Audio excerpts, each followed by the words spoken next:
Hello everyone and welcome back to my channel. So my name's Katie and today I'm going to be talking about some classic books that I want to read.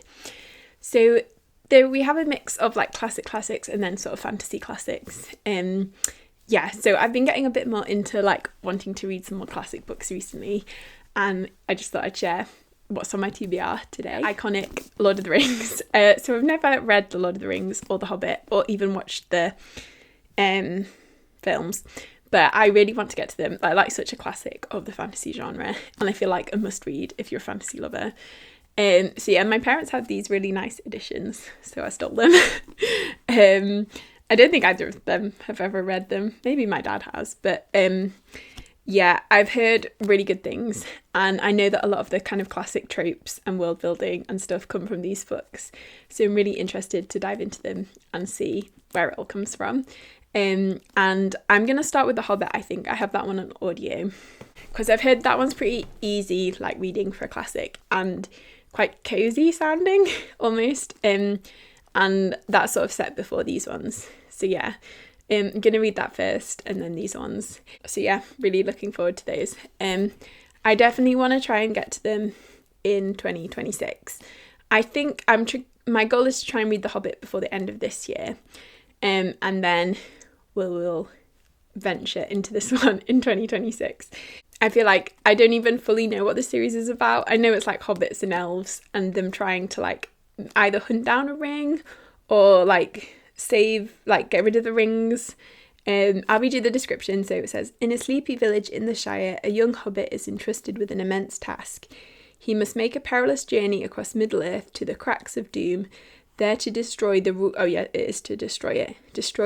ring of power, the only thing that prevents the Dark Lord's evil dominion. So I'm excited for this one. So okay, then another fantasy classic which I've had for ages, and I think I've started trying to read but never quite got fully into it, and that is Earthsea by Ursula Le Guin. So this is another kind of classic fantasy.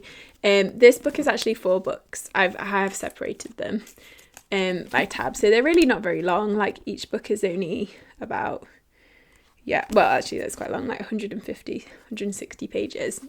There's dust everywhere.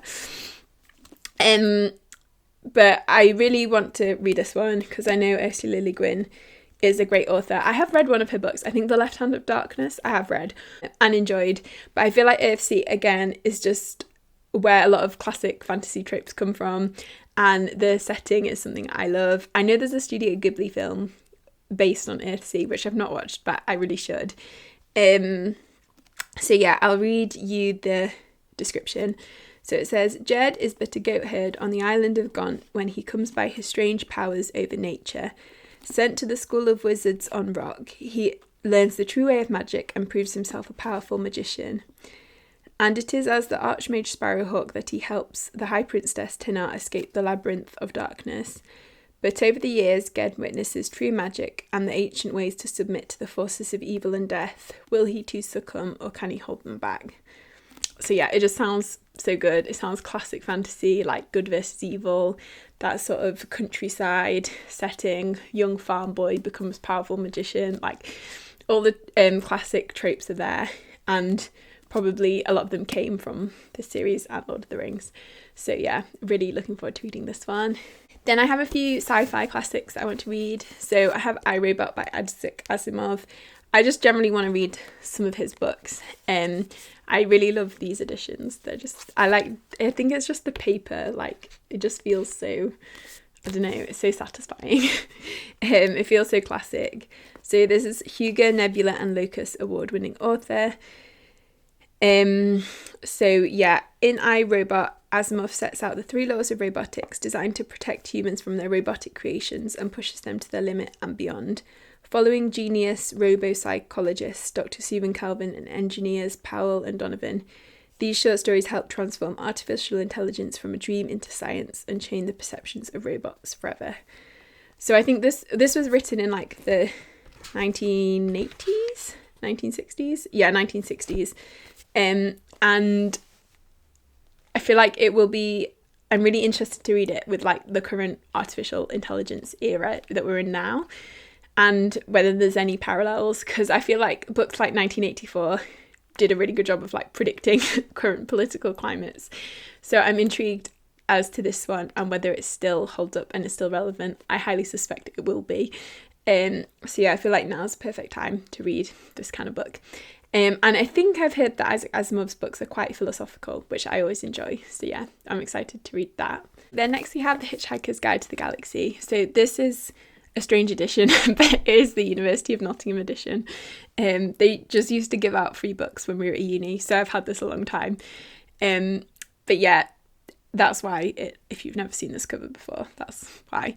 And this one, also it's covered in like grease because I filmed an ASMR video with it.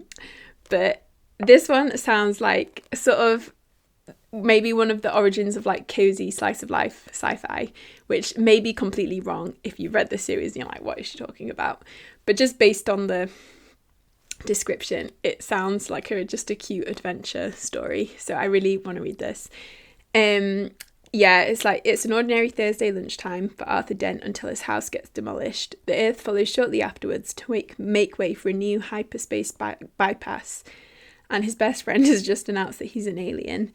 At this moment, they're hurtling through space with nothing but their towels and an innocuous-looking book inscribed with big, friendly words, "Don't panic. The weekend has only just begun." So yeah, it just sounds like a really cute adventure story. I recently watched the new Disney film, Pixar film, Elio, and that was really cute and I think tickled everything I love about sci-fi. And yeah, so I'm hoping this has similar vibes, just like a fun fantasy adventure with your alien best friend, well, sci-fi adventure. So yeah, looking forward to reading that one. Then we have, the like dystopian classic. So I've always wanted to read 1984, but I don't own a copy. And then also Brave New World. This is another University of Nottingham copy, which I think these kind of dystopian books are especially relevant at the moment, unfortunately. But I think are so interesting to read when they were written like 60, 70 years ago and how they are still relevant now. And I think it's just a testament to the authors of how they can make them relevant to whatever era like we're currently in. And they'll probably still be relevant in like 200 years. So yeah, I think it's really interesting to read. So this one is set in a world where it's basically like a perfect society. Like they've cured disease, they've cured, no one ages. Everyone's perfectly conditioned to serve the greater world state. But then there's one character who basically sounds like is a sad introvert.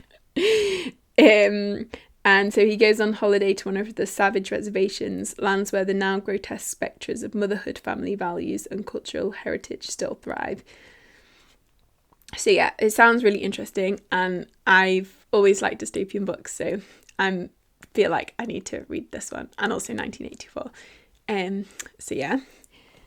Then I also really want to read Frankenstein. So I'd never read Frankenstein or really interacted with it in any way. Like I'd not watched any of the films.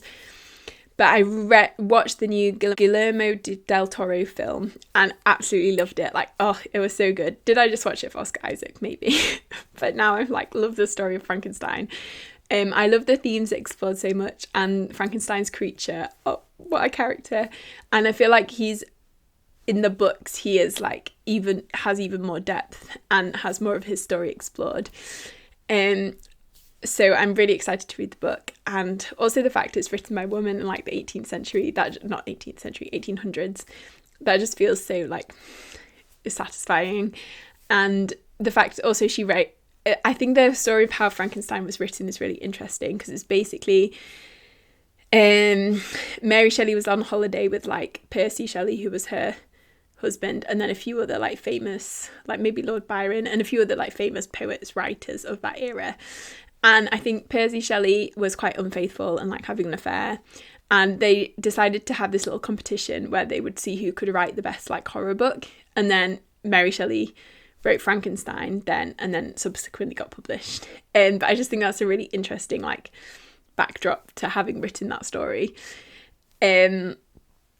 So yeah, so I'm really excited to read that one and to see how the creature is explored, and sort of morality and like what makes someone good and what makes us treat someone as good, which is a whole different concept, which I think is really, or treat someone as evil, it probably is more relevant to that book. But yeah, I think it will be such a good book. I just know that I'm gonna love it. So yeah, I am glad I watched the film first though, because I feel like people who've read and loved the book haven't liked the film as much. So yeah, I think I did it in the right order.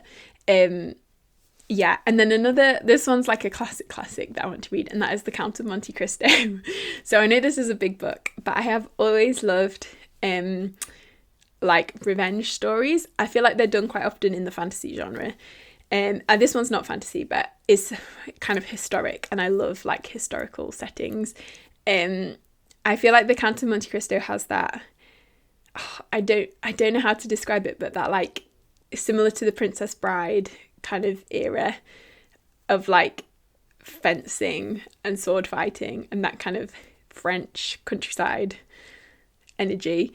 So yeah, I really want to read this one. I don't know a lot about it. I know it's just some guy out for revenge. I think it's a very like intricately and well done revenge.